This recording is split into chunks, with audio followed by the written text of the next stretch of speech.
श्रावणी मेला को लेकर Sultanganj railway station का मालदा डिवीजन के डीआरएम ने किया निरीक्षण। भागलपुर जिले के सुल्तानगंज के अजगैबीनाथ धाम में 22 जुलाई से विश्व प्रसिद्ध श्रावणी मेला शुरू है। इसको लेकर गुरुवार को मालदा डिवीजन के डीआरएम विकास कुमार चौबे मालदा डिवीजन के विभिन्न अधिकारियों के साथ अपने स्पेशल सैलून से सुल्तानगंज पहुंचे, जहां उन्होंने अपनी टीमों के साथ रेलवे स्टेशन का निरीक्षण किया। निरीक्षण के दौरान सर्वप्रथम डीआरएम ने स्टेशन अधीक्षक गिरीश कुमार से आगामी श्रावणी मेले के बारे में जानकारी ली और प्रतिदिन आने वाले कांवड़िया की संख्या के बारे में जानकारी ली। इसके बाद स्टेशन पर उपलब्ध सुविधा के लिए स्थल पर पहुंचकर देखा और साथ चल रहे अधिकारी को दिशा निर्देश, कांवड़ियों के लिए की जाने वाली व्यवस्था की जानकारी ली और आवश्यक दिशा निर्देश दिए। रेलवे सूत्रों के अनुसार उन्होंने कांवड़ियों को स्टेशन पर कोई असुविधा न हो, इस पर विशेष ध्यान में रखते हुए सुरक्षा की बेहतर व्यवस्था रखने की बात कही। इस दौरान डीआरएम ने क्या कुछ कहा, देखें पूरी रिपोर्ट। अतिरिक्त गाड़ियाँ, अतिरिक्त कोच, इसकी प्लानिंग चल रही है। आप ये मान के चलें कि जो चीज़ें लास्ट ईयर प्रोवाइड की गई थी वो पूरी हम लोग प्रयास। मेला शेड का विस्तार किया जाएगा सर, पुराना जो मेला शेड है वो तो उसको तो अब ठोस बना दिया है। पहले वो पुराना जो बचा हुआ है सर, तो जैसी ज़रूरत होगी उसके हिसाब से आकलन करके, अगर वो तो टेम्पररी विस्तार होता है, यदि ज़रूरत होगी तो पिछले साल किया गया। हाँ, तो पिछले साल ये नया वाला जो बन गया था, जो बहुत अच्छा टाइल वाइल लग के यात्री ठहर पाएंगे। ये डिटेल की बात है।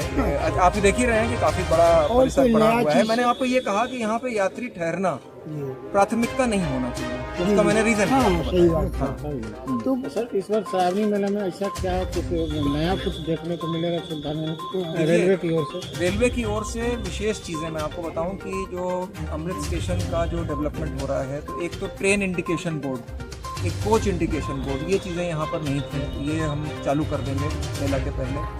वीडियो वॉल जिससे कि हम गाड़ियों के आने जाने के बारे में और जो भी सूचना हमको प्रसारित कर रही है, तो उसकी फैसिलिटी हमारी चालू हो जानी चाहिए इसके पहले। और बाकी आपने देखा ही है कि जो हमारा वॉर रूम होगा, सीसीटीवी लगेंगे, टावर्स दोनों तरफ, एक तरफ तो आरपीएफ बैरक बन गया, तो ये अपने आप में एक टावर के रूप में उपलब्ध हो जाएगा, और दूसरी तरफ भी हम तो निगरानी रखने के लिए सीसीटीवी की फुटेज हम डिवीज़न में, मालदा डिवीज़न में भी हम देख पाएंगे।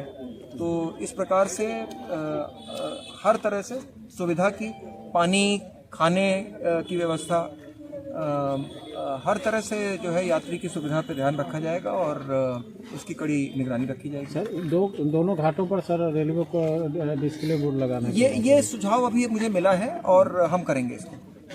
देखने को मिला। हाँ, करेंगे, उसमें क्या दिक्कत है, कोई बड़ी चीज़ नहीं है। सर पार्किंग को लेकर के बाहर सर पार्किंग गाड़ी का बहुत लगा हुआ रहता है भीड़। अब देखिए इस वक्त तो अभी हम लोग, क्योंकि मेन प्लानिंग श्रावणी मेला के अनुसार है, तो जो पैदल यात्री हैं उनकी प्राथमिकता है।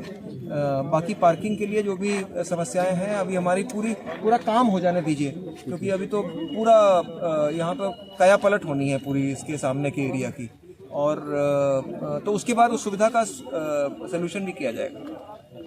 से हमेशा जो यातायात की आवाजाही होती है वो सुचारू हो जाती है, तो वो काम लगभग होके पूरा तैयार हो गया है। और हमारी उम्मीद है कि जब तक श्रावणी मेला प्रारंभ होगा तब तक हम सेपरेट अराइवल और डिपार्चर यहाँ पर कर पाएंगे, तो उससे काफ़ी सहूलियत होनी चाहिए। मैंने उसका निरीक्षण किया, उसमें जो छोटी मोटी चीज़ें हैं, सीढ़ी वगैरह बनानी, रैंप बनाने की ज़रूरत है, तो वो सारे निर्देश दिए गए हैं और सबने अपना टारगेट डेट दे दिया है, तो मैं कॉन्फिडेंट हूँ कि वो काम पूरा हो जाएगा। टारगेट डेट क्या है? सब 22 जुलाई के पहले पूरा करना है सारी चीज़ें।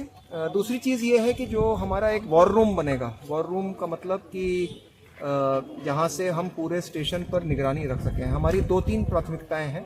एक तो ये कि जो ये स्टेशन का परिसर होता है, ये आवाजाही के लिए होता है। यहाँ पर हम ये प्रयास करते हैं कि यात्री उतरे और उतर करके जल्दी से जल्दी बाहर निकल जाए, और दूसरा यात्री जिसको गाड़ी पकड़नी है वो आए और तुरंत सुविधाजनक रूप से गाड़ी पकड़ ले। तो ये मुख्य है। अगर थोड़ा पहले आ जाता है तो विश्राम की जगह होती है, इस तरह का चीज़ होती है, लेकिन ये हमें इंश्योर करना है कि जब ज़्यादा यात्रियों को आना जाना है तब इस परिसर में इतने यात्री रुके ना रहें कि आने जाने वालों को असुविधा होने लग जाए। तो इसीलिए आपने देखा कि जो हमने रुकने वाली जगह है वो काफ़ी अलग हटके बनाई है, जो आवाजाही है उससे। तो हम लोग प्रयास करेंगे और स्टेट गवर्नमेंट से भी ये बातचीत हमारी रहेगी कि कुछ विश्राम की दूसरी जगह जो है वो हम लोग बना लें, ताकि ये वाला जो ऑब्जेक्टिव है ये मीट हो जाए। दूसरी चीज़ ये कि हमारा प्रयास ये रहेगा, और आपके माध्यम से भी मैं ये बात कहना चाहता हूँ कि जो ट्रैक है उसको पार करके हमें कोई यात्री नहीं जाना चाहिए। तो जो भी हमारे रूट्स हैं जहाँ से हमारे श्रावणी मेला के श्रद्धालु जैसे आएंगे, तो उनका जो रूट है वो हमें इस तरह से प्लानिंग करनी पड़ेगी कि वो ट्रैक को पार करके ना हो, क्योंकि एक तरफ से रेलगाड़ी जा रही है, दूसरी तरफ से अगर भीड़ आ रही है तो वो परिस्थिति बिल्कुल डेवलप नहीं होनी चाहिए। तो हम लोग इसके हिसाब से यहाँ पर बैरिकेडिंग करेंगे, और साथ में हमारी जो आरपीएफ फोर्स है, तो हमारे डिविजनल सिक्योरिटी कमिश्नर भी हमारे साथ हैं, सीनियर डीसीएम हमारे साथ हैं, पूरी टीम यहाँ पर उपलब्ध है। तो हम लोगों ने ये डिसाइड कर लिया है कि कहाँ पर बैरिकेडिंग करी जाएगी, ताकि पूरा जो मेला का पीरियड है वो बिना किसी बैड इंसिडेंट के हमारा पूरा